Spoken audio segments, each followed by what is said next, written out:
Welcome to Holocron History, Star Wars Canon vs. Legends, where we take a deep dive into the Star Wars universe such as characters, creatures, stories, and so much more. Hosted by Ben of Temeria and Kodojo.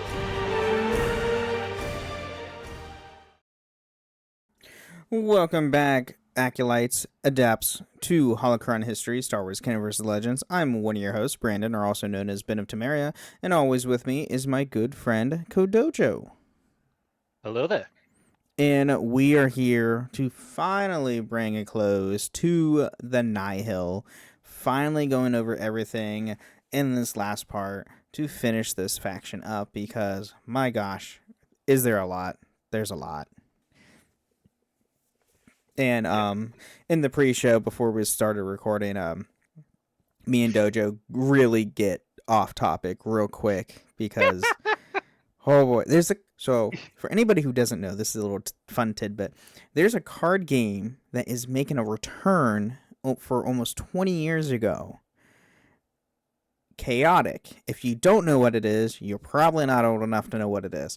But it came Danish. out Danish in origin. Is it? Yes, it's from a Denmark or Danish. Yep. Really? Chaotic is a Danish collectible card game. I thought that was I thought it was an American card game. No, I did not know that was Danish. That's okay. That's pretty cool. I do like that. Oh yeah, you should see the original art for it. Dude, I have the original card. I have the original card somewhere. I have the No, the original Danish artwork. Oh, like the concept art? Yeah. Oh, okay. Well, I'd have to look that up. But there's a card game that we both liked growing up.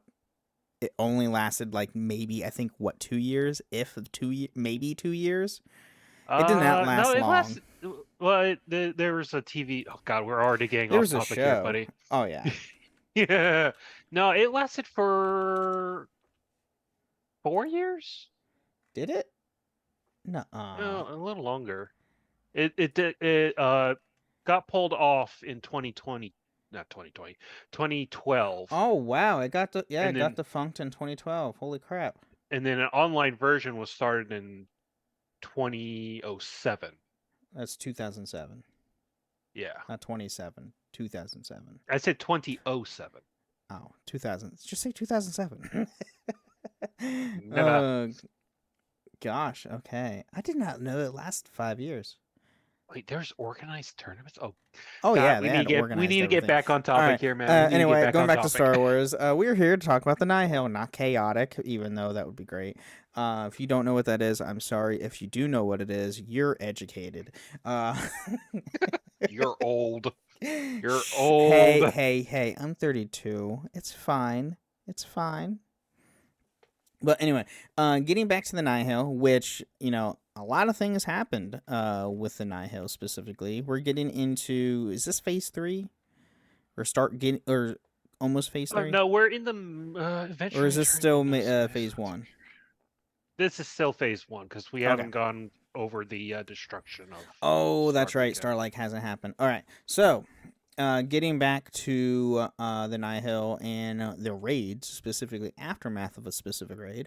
So eventually returning to No Space, the Nihil took their seats in the Great Hall to begin a celebration over their victory at Abdalis with a rally led by the 3 Tempest Runners. Every Nihil have taken part in the raid was invited to take a seat at the dozens of banquet tables filled with food, drugs, and drink, as during the celebration where they could as much of those they wanted to reap the spoils together. Amongst the feast tables, the fountains were intoxicants like death sticks, piles of down fire, and piles of up powder. Right, mind you, these are all drugs. If you might know what death sticks are, because they're the Star Wars version of cigarettes, essentially. And it's more than I think they're more potent than cigarettes, yes. But it's essentially their versions of it, because Obi-Wan in episode 2 goes to a bar and the guy tries to sell him death sticks. Yeah. You do not want to sell death sticks. I do not want to go home and rethink your life. I want to go home and rethink my life. No, funny enough, there is a comic with Princess Leia, where you see that guy in the background picking up his daughter from like a Okay, daycare or school or something. that's freaking hilarious. So he did rethink his life. Look at that. It's great. So the runners themselves took their place on the high platform with a table of their own, waiting for a chance to speak to the Tempest runners. Ro also attended the gathering, leaving the gaze electric to loom behind the other Nihil craft outside the Great Hall, where he sat alone on a lower platform than the runners. As the rally began, the crowd quelled to hear the eye quietly ask what he saw of them, or saw for him, and they responded to a yell that they could take anything they wanted. Ro allowed Pan Etta to take control of the rally, leading the down twin, celebrating the murders and victory at El Dallas with a speech thanking Maliko, D, and Ro as well. Mm-hmm. So after Etta drank an entire goblet of spiced wine and Ro raised his hand in acknowledgement for cheering the crowd, Etta suddenly began to talk to their failure to secure one of their freighters, demanding to know what storm was in charge of the crew that failed. Faced with mounting pressure as the moments ticked by, Zygar, who eventually stood, and D, seamlessly unconcerned, allowed Etta to deal out with any punishment he wished for onto her storm. Called up with the rest of the crew, Zagyar, Z-A-G-Y, Zagyar. Zagyar. That's how I say it. Okay. Zagyar with the 7 surviving crew members, all whom shared their storm's white eyes, walked to the departing crowd and stand before the runners. Dun dun. Things are not going to go well. Mommy and Daddy are upset. Wow. It's like Mom, Dad. Yeah. Lorna D's the only female, adults. right? Adults are upset. Adults are upset. There we go. Adults are upset. Yeah, there we go. So that was going to be really weird. Zagyar plainly and truthfully answered by explaining Blitz's failure, which Ro respected but made no difference to Etta, who demanded some form of punishment in spite of Blitz's death. Reasoning with one of the survivors could have given better guidance. As all the Nihil began to chant for punishment, Zagyar hesitated to choose a victim as his tensing crew reached for their blades. Although Ro looked away at first, annoyed at the runners playing Nihil against each other, he and the rest of the Nihil watched as one member of the crew was dragged off to the platform into space. Despite their pleas, Ro remained unconcerned with who had been killed, even pondering if it was Zagar himself, even though, in fact, it wasn't. Someone's got to take the fall. Yep. So one person fails and they die, apparently they will use someone else as a scapegoat. Oh, yeah. Very pirate typical. Mm-hmm.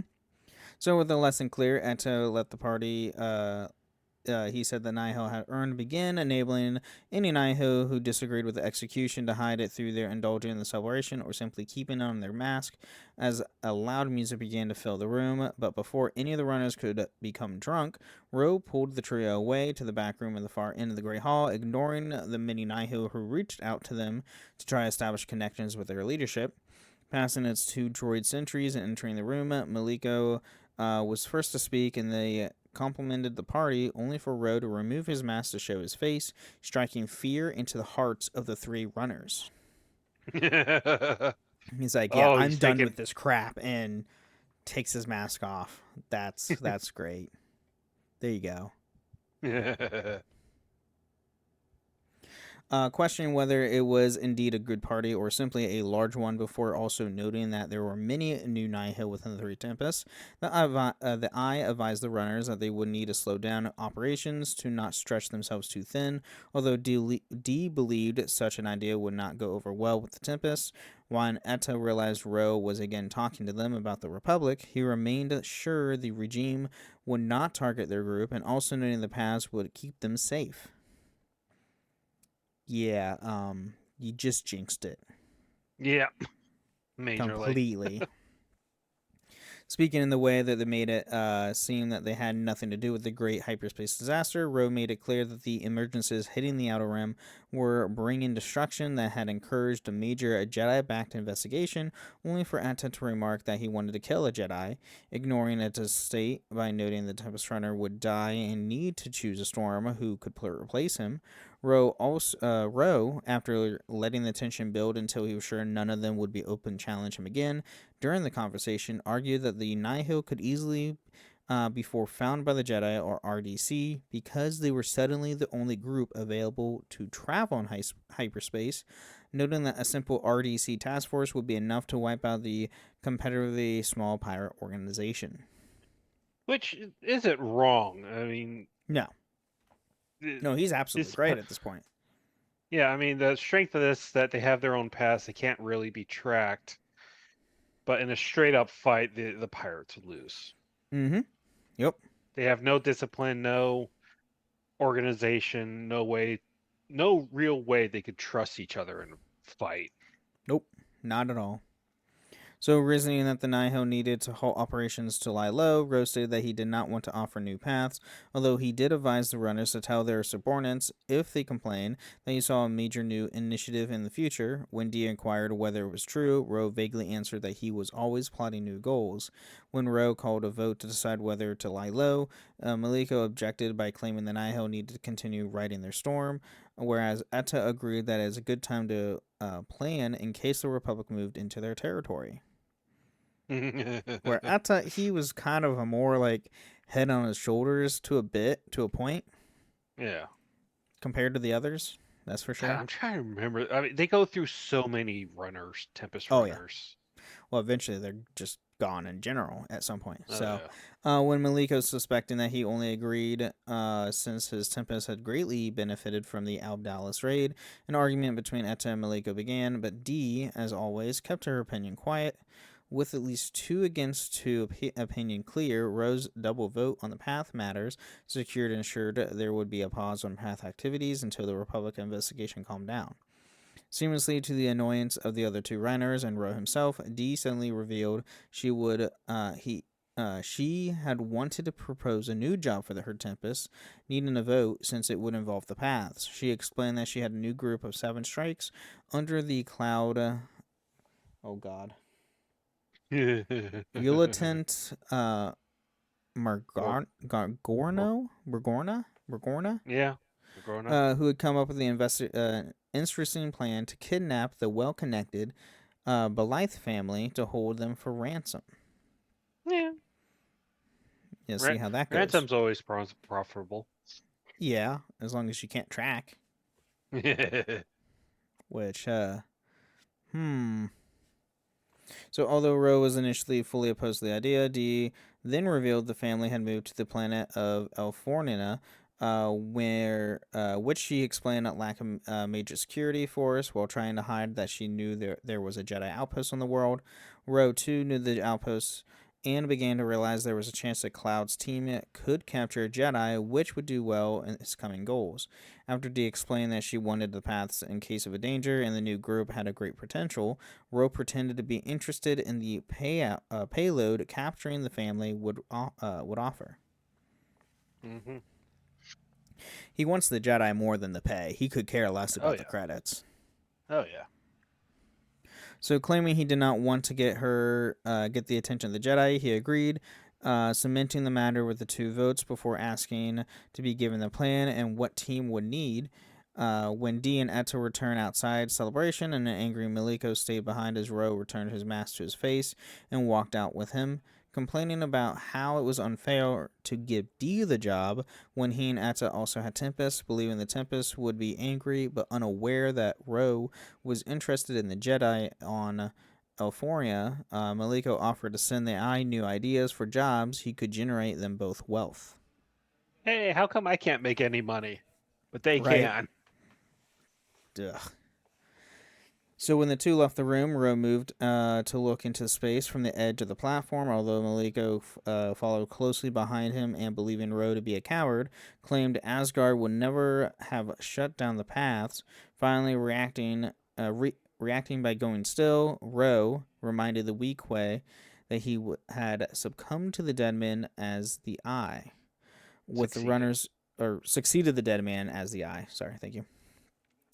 When the runners able to do whatever they wanted to do their Tempest, so long they did not require the paths, Roe invited the runner to make a play against him as it was brave enough, noting that such a task could end with him paying a terrible price.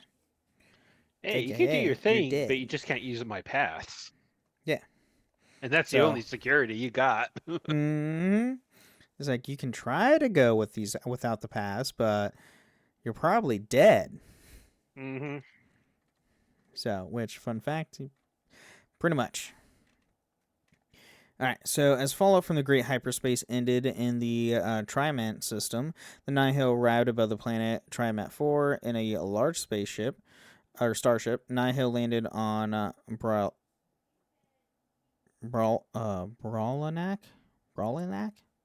Yeah, Brawlnack Brawlanac City. City as the burning debris descended on the city, evacuating members of the Elders of the Path, Tromac and his assistant Crix Cryomat. With Rose's permission, secured members of the Nihil who were involved in the raid on Elfornia. And then, meanwhile, Cavus Tempest was deployed to battle against the Jedi Order and the Cure Nebula, only for Roe to sacrifice the entire Tempest to deflect attention away from the greater organization, hoping the Jedi would believe the Nihil were dealt with. The raid on Euphoria also ended in victory for Roe, who, when he dispatched the rest of these Tempest to reinforce the operation, the Nihil successfully captured Jedi Master Lord and Greatstorm, fulfilling Roe's hope. Yeah. So when the Republic and Jedi Order fought the Tempest in the Nebula, they thought that was the entire Nihil pirate contingency. No, that was just only like a third of it. If that. If the Nihil actually were to cooperate with each other and get organized, they would have wiped out that task force. Oh, yeah, without a doubt. It made things seriously scary. Mm-hmm. Also, I forgot Loot and Greatstorm was a Twi'lek. Yeah. Completely forgot about that. Yeah. He's a dark green Twi'lek. Mm-hmm. Kind of a blocky face. The way they he does have like a blocky face. You're right. So, to secure leadership over the entire organization, Roe played a doctored video of the Battle of Cure Nebula, making it seem that like Cavus Tempest had given their lives for the way of life, and he used the many new paths he had collected from Tekka to offer the pirates a chance at galaxy-wide raids. Wishing to drive the Republic from the remote area near the edge of the Dalan sector, the Nihil sent the pirates Guishi and Kilneth to sabotage the Luxy liner Steady Wing as it departed the remote outpost of Port Halep, with the important Republic individual aboard. Arriving at Port Halep on stolen cargo hauler, the two impersonated mechanics, intending to incapacitate the real mechanics with Ovax gas to damage the Steady Wing's escape pods to leave no survivors. This. Yeah. A lot of sabotage and death. Mm-hmm. A lot of death. Of course, what's interesting about that is that if you watch Andor, the first season, he says, just put on maintenance suit and some tools, and they think you belong. Mm-hmm. No, you're not wrong. No one looks at a maintenance guide twice. Nope. So, in the aftermath of the Battle of Kur, Roe ordered Lorna D and the other Tempest runners to keep it quiet and allow the Republic to believe the Nihil had been defeated. In their downtime, the Nihil had searched for a base that could serve as both a sanctuary and a fortress, and Zetar, the new Tempest runner after Kassav's death, located the prison complex on Grizzle. However, a member of Plant Anta's Tempest named Sharn Starbreaker ignored the directive to keep the quiet and led a raid on the shipyards of Clykor,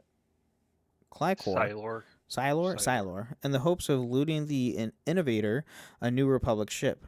They were apprehended by the Jedi, who destroyed the cloud ship Starbreaker and leading the attack from.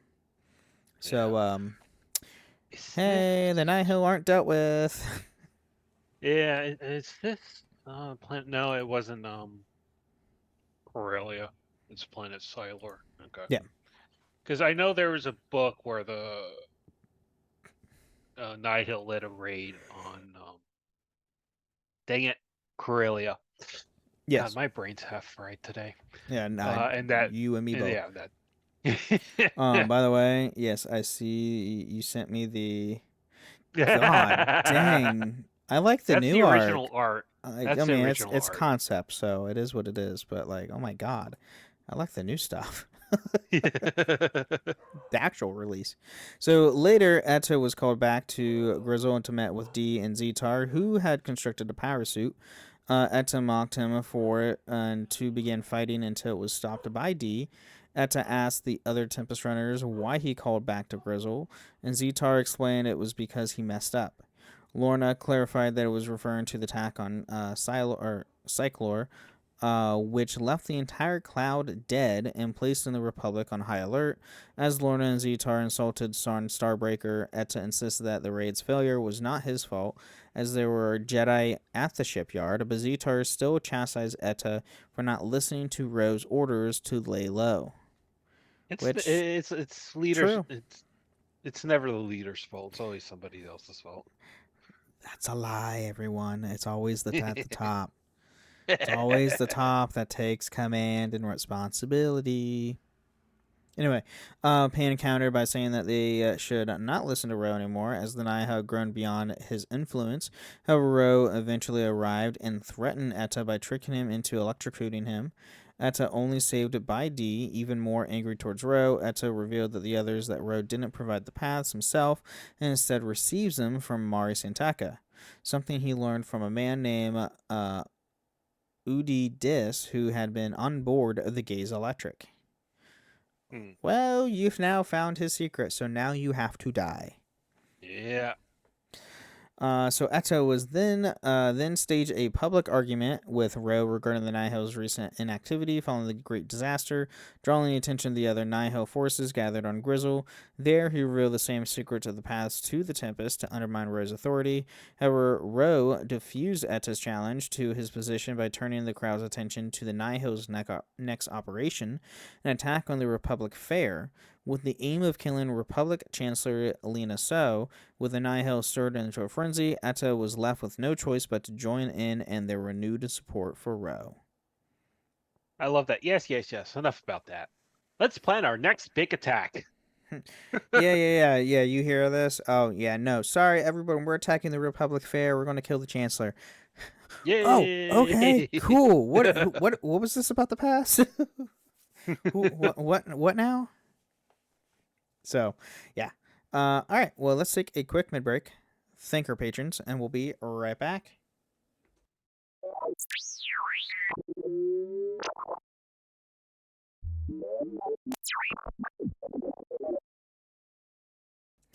All right, welcome to the Midder Show. We're talking about everything with podcasts. It's nothing to do with the lore of Star Wars. Here, I want to thank all our amazing patrons. Thank you guys so much for supporting the show. And if you too want to support the show, you can go to patreon.com/holocronhistories, where you can get ad-free episodes or even join us once a month on the show itself. You can also leave us ratings and reviews on Apple and Spotify. Leave 5-star review on Apple with some words or a nice Spotify comment. Read out that next time on the show. Which, surprisingly, we don't have any new comments this week. No. I know, but... And then you can also find us on a few different Discord servers, the Robots Radio Discord at robotsradio.net, as well as my own Discord server, the Ben and Friends Podcasting Discord, which the links for both those Discords are in the show notes below, where you can find this show and all the other shows that I host, which are the Dragon Ball Lorecast, the Final Fantasy Lorecast, the Gundam Lorecast, the Wizarding World Lorecast, and the Witcher Lorecast. As far as news, I don't know if you saw this news, Dojo. But apparently, we might be getting a trailer for the KOTOR remake at San Diego Comic-Con.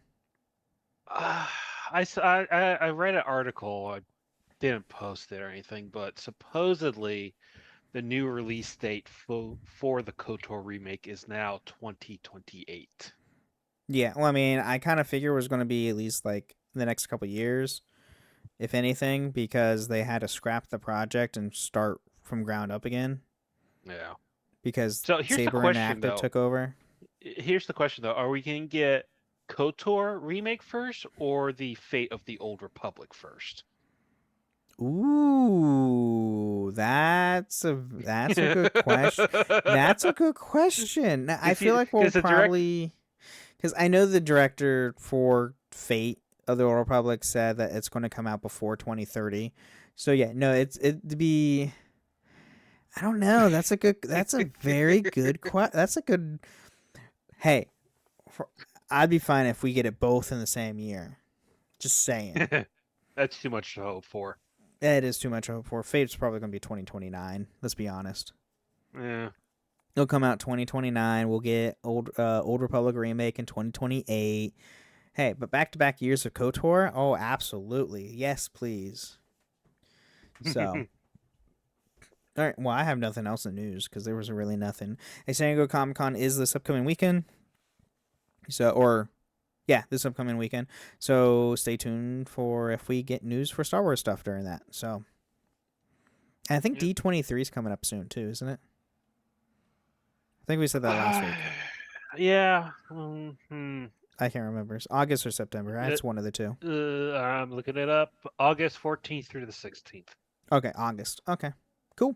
All right. Well, everyone, let's get back into more of the Nihil.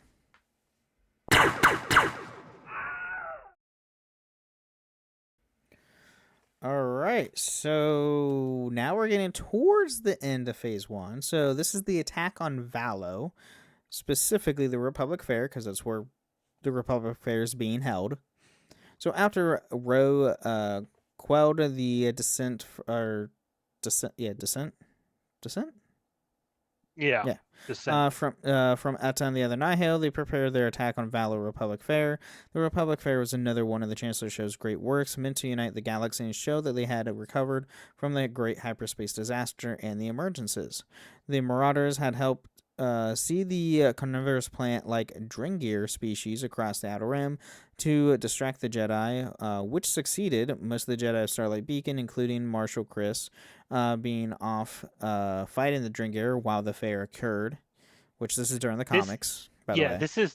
By the way, this was deliberate by the Nihil. They seeded the Dringir all over the galaxy to distract the Jedi. Yep. So during the attack, Hadid's Tempest performed a ground assault while Etta's attacked ships in orbit, and Zetar's picked off ships attempting to flee. They also disabled communications on planets so they could not call for help, and placed Dringir around the communications tower so it could not be easily reactivated. Which, dear God, they were very methodical with this. Oh yeah, like I said, if they actually properly organized, they would have been a force to be reckoned with. Yes, just like the fair. So the Nihil destroyed their decimated the fair, killing hundreds of thousands. They spread a giant war cloud of toxic gas across the entire fair to assist with their attack, their mass protecting them. They also specifically targeted the Innovator, which was on display at the fair as a gift to the Republic and a symbol of the progress, sinking it into Lake Lanzia.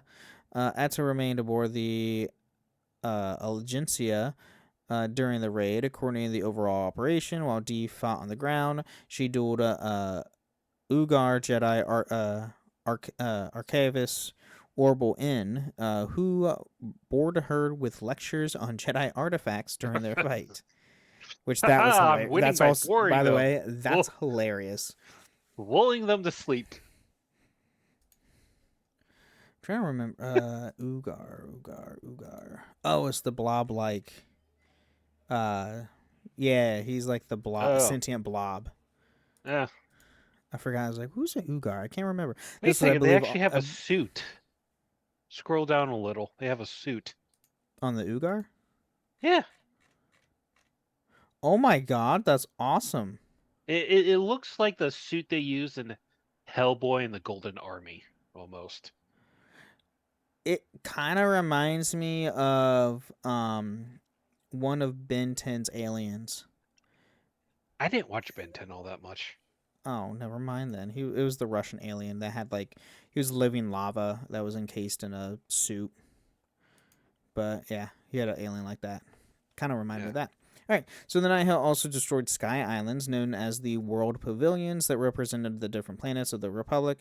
The original Nihil attack plan called for a bombardment from Etta's ship once as much damage as possible had been caused by Dee's Tempest. However, when the tide of the ground battle turned against the Nihil, Etta ordered the bombing early, with Nihil forces still on the planet. One bomb severely injured Chancellor Lorna Dee, who had been attacking the Chancellor and her companions at the time, was also injured. A small force of the Skyhawks and Jedi Vectors, led by Indra Strokes, then attacked Pan and its ships in the hopes of stopping the carpet bombing. Okay, I think. Hang on. Let me. The Marauders help. Yeah, I think the Drengir were dealt with at this time Yeah. because the Broodmother or whatever the hell you want to call it was on the Innovator Mm-hmm. when it crashed, You. if I remember correctly. That So would while come they're up later. yeah. So while their attacks did draw Etta's attention, all the Skyhawks were destroyed in the attack.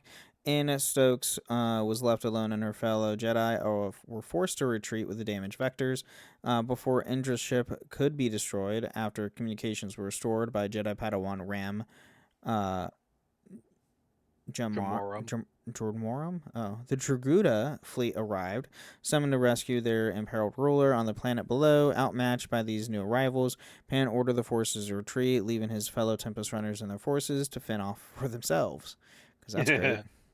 I love the fact that the Traguda in the new canon is essentially just this badass race. Oh, absolutely. Well, it's because I'm trying Soka to exists. remember. Let's be honest. I'm trying to remember the hyperspace war, Great Hyperspace War in Legends. Were the Odessa, maybe? were they part of it? I don't remember. No, but during the Great Hyperspace War, there was a single planet became so warlike they actually drove off the Sith and then became part of the Republic. I can't remember. I don't Aurelia, remember. maybe? I, But I yeah, would have to look it up. I don't remember. I'm wondering if they're turning to Draguda? Togra Togruta into that as a homage or something to Huh? Legends. Maybe. So after the successful attack, Edo once again came into conflict with the Eye, who once again caught him in a trap, this time with a poisonous blade.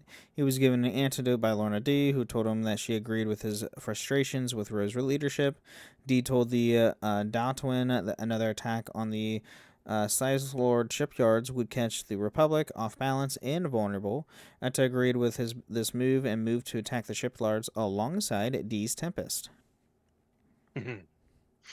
Upon arriving at Cyclora, the Tempest Runner was greeted with a large Republican Jedi task force. Moreover, he discovered that D had sent him into a trap and rid himself of the other Tempest Runner. Etta's Tempest suffered major casualties during the ensuing battle, prompting him to make use of the secret escape ship within the Elecgencia. Yeah. So, yeah, Yes. Ro and D kind of like, yeah, no, we're done with you. Yeah. The Battle of the Republic Fair was a multi-book perspective.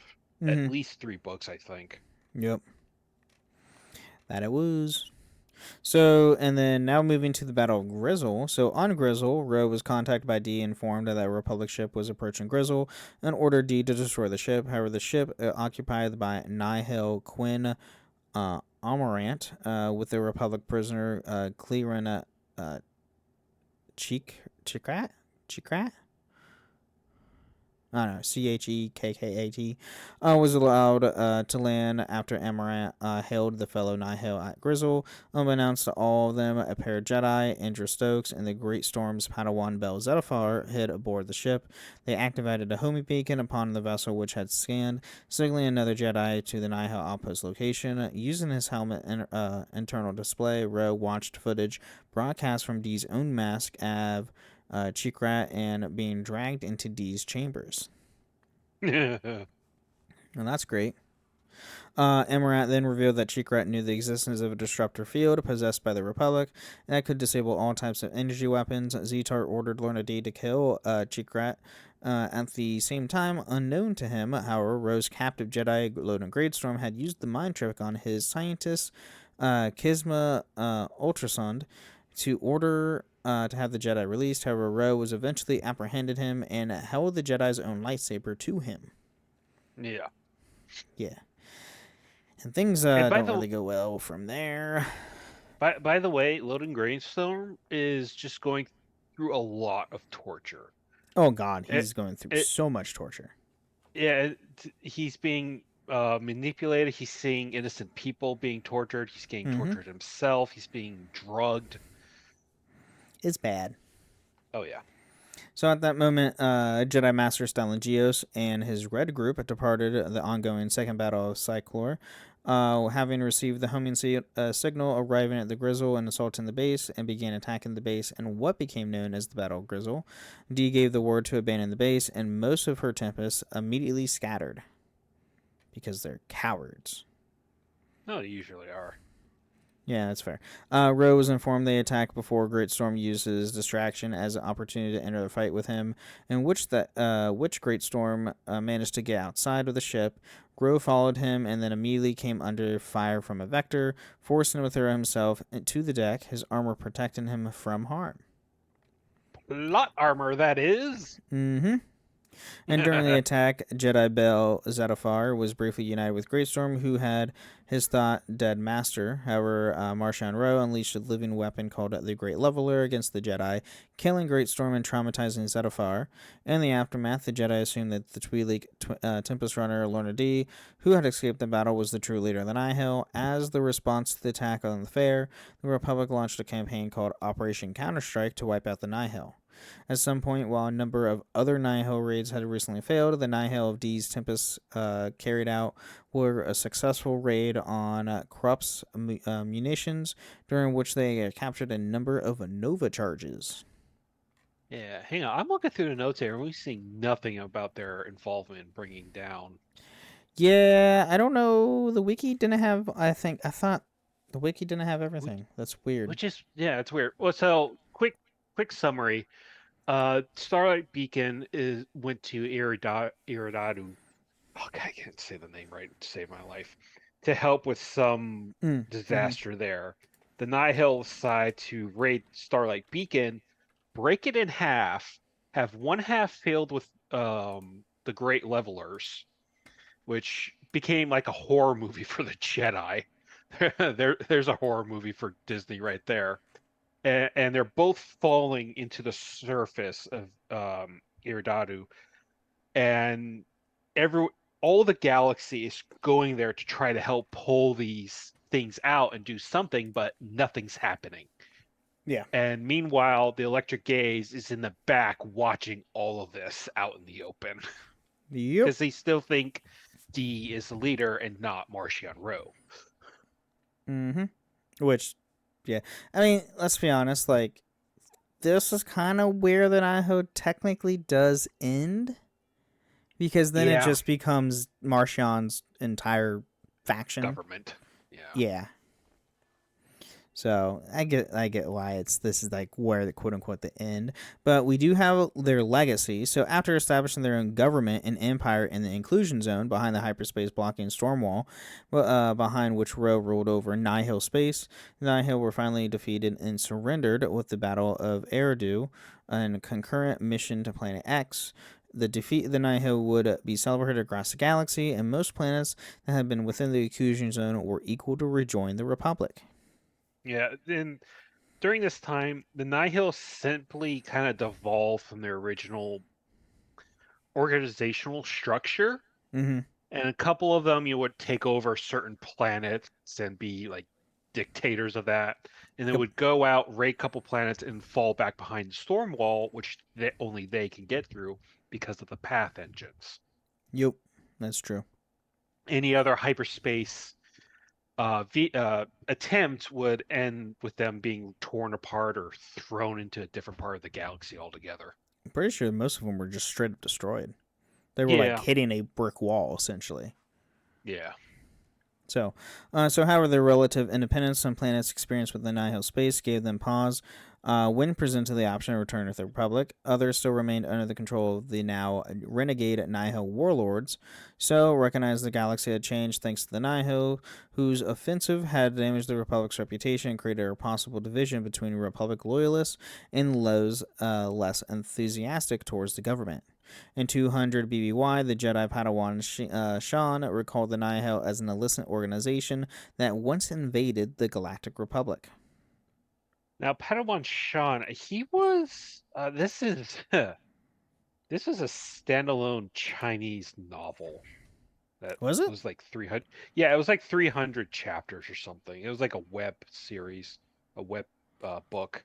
Sean has appeared in a The Chinese web Vow novel of Silver of Silver Dawn. Dawn. Yep. Oh wow.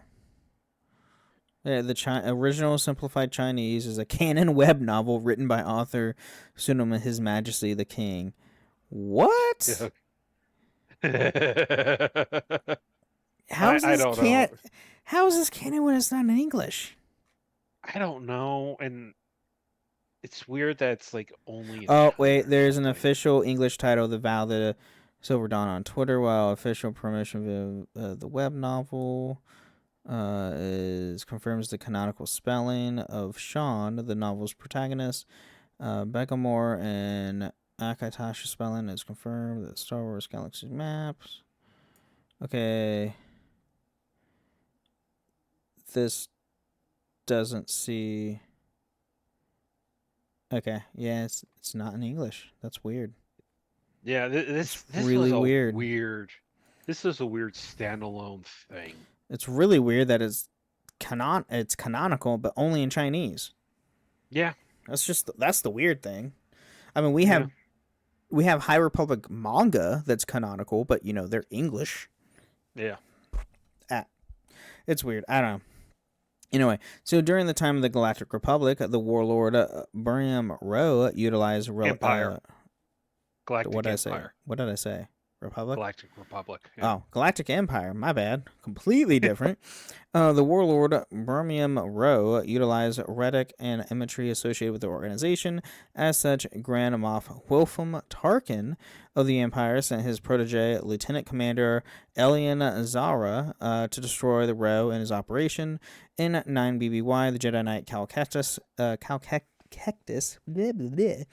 experienced Dagan Gera's memories of the Nihil invasion on Tanalorr through the use of psychochemistry. When he later conceived his allies on Jeddah, Jedi Master Eno Cordova accessed information in the Jedi archives referring to the Nihil as Outer Rim Marauders. Which, yes. In 3 ABY, Biol de Runit of de Rulos Industries claimed to possess a Nihil path engine and have the ability to replicate it, which would subsequently unlock the ancient method of light speed travel, as the unveiling of such technology would have a significant effect on the galactic economy. Damia Tag of the House of Tag intended to stop De Rulot, recruiting the rogue archaeologist Dr. Chila Alfra to ascertain whether De Rulot claims were true. Yeah, because like we've been saying that the path engines and their paths were very unique within the Star Wars universe, because there were and also very dangerous, as we see what happens in the High Republic. A set of paths that the Republic knows about, and these are well established, well known, whatever. And then all of a sudden, Nihil comes up with these different paths. Like, wait a second, where did these come from? How did they get them? Why haven't we detected them? And when the Nihil were destroyed, that technology and that knowledge also went with them. Yep. Alright, and then later in 3 ABY, the scoundrel K. Vess found the ruins of Castellan, a High Republic-era vessel once brought down by the Nihil. After the downfall of the First Order, a new imperial successor to the Empire, in 35 ABY, Buramont Ken mentioned the Nihil in his book, The Rise and Fall of the Galactic Empire, where the historian noted the Republic's initial reaction to the pirate organization and civilian casualties it had sustained before the situation was subdued, highlighted the potential heroism which had been introduced in the Galactic Senate, though the individual motives and directives that certain representatives harbored. However, despite these flaws, Ken acknowledged that the conflict between the Republic and the Nihil had demonstrated that the various institutions across the galaxy could still be rallied together in opposition to an emergent threat. Now, what this also doesn't say is that when the Nihil were defeated, there came about a new organization called the Trade Federation. Yeah. Yeah, that's true. this where the Federation was essentially born. There wasn't that much information. There was a politician who switched sides from the Republic to the Nihil and then back to the Republic, who essentially helped founded the Trade Federation. She, it still pisses me off. She got off scot-free. Um, this particular politician, but she essentially helped the Trade Federation with the technologies that were developed by the Nihil. She gave them to the Trade Federation in exchange for a complete and absolute amnesty from the public. And the Trade Yep. Federation would back her. And by the way, everybody, you can buy The Rise of the Fall of the Galactic Empire. It is an in-universe book you can physically buy, written by Barrowmote Ken, who is in Rise of Skywalker, is portrayed by Dominic Monaghan, Mary from The Hobbit and Lord of the Rings. He plays really? Mary. Yeah, he plays Mary in Lord of the Rings. He's hilarious. Huh? No, he didn't physically write it. His character wrote it. Oh. The character that he plays wrote it, but he's the actor who portrays him. Oh, okay, yeah. Okay. You get what I'm saying now? Yeah. Okay, cool. By the way, I'm reading the notes for this. It says behind the scenes, The Rise and Fall of the Galactic Empire, about to get a reference book, was inspired by the Rise and Fall of the Third Reich. Yeah, so behind the scenes, the Nihil were created for the Star Wars The High Republic Publishing Project. The group was devised as a possible answer to the question what would scare the Jedi, which they posed by High Republic writer Kevin Scott. During the initial meeting, the Nihil first received a mention in the comic story The Lost Stories, Part 1, written by Scott and published by Star Wars Adventures 2017, Issue 30, by IDW Publishing on January 29th, 2020. During the official announcement panel for Star Wars High Republic, the Nihil were revealed to be connected to the project, and the concept art for the members of the group were shown. The project's announcement trailer, the Nihil, were described as space Vikings, quote unquote. The look of the Nihil were derived from art specifically developed for the initiative, concept from other Star Wars works such as Star Wars Episode 7, The Force Awakens, that explored individuals such as pirates and scavengers, pointed towards the Force that was uniform in its non-uniformity. Okay. Yeah, And then... go on.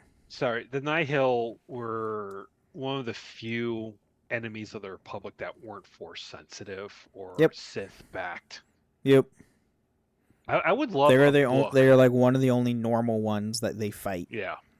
That aren't like supernatural.